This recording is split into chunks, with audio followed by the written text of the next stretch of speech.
জনগণের সংস্কারের আকাঙ্ক্ষা এবং রাজনৈতিক দলগুলোর নির্বাচনের আকাঙ্ক্ষার মধ্যে সমন্বয় করে যতদিন থাকার ততদিন অন্তর্বর্তী সরকার থাকবে জানিয়েছেন আইন বিচার ও সংসদ বিষয়ক উপদেষ্টা ডক্টর আসিফ নজরুল।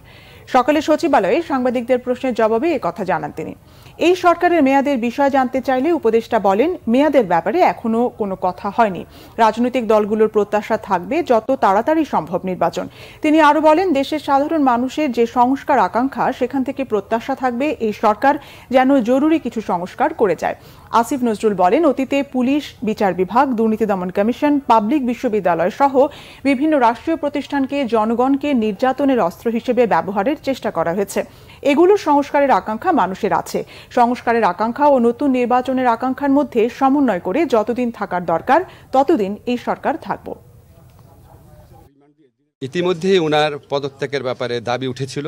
আজকে বোধহয় সেটা আবারও বলা হয়েছে, যেহেতু উনি ফুল কোর্টের মিটিং ডেকেছেন। তো এটা একটা অনভিপ্রেত ঘটনা। এই ধরনের অনভিপ্রেত ঘটনা না ঘটলেই ভালো। আমরা তো মনে করি সুপ্রিম কোর্ট হচ্ছে আমাদের সংবিধান রক্ষণের, মানবাধিকার রক্ষণের জন্য একটা সবচেয়ে বড় প্রতিষ্ঠান। তো এমন কিছু কারোরই করা উচিত না যেখানে ছাত্র জনতার যে গণ আন্দোলন বা গণ অভ্যুত্থান, এটার বিপক্ষে সুপ্রিম কোর্টকে দাঁড় করানোর চেষ্টা কারো করা উচিত না।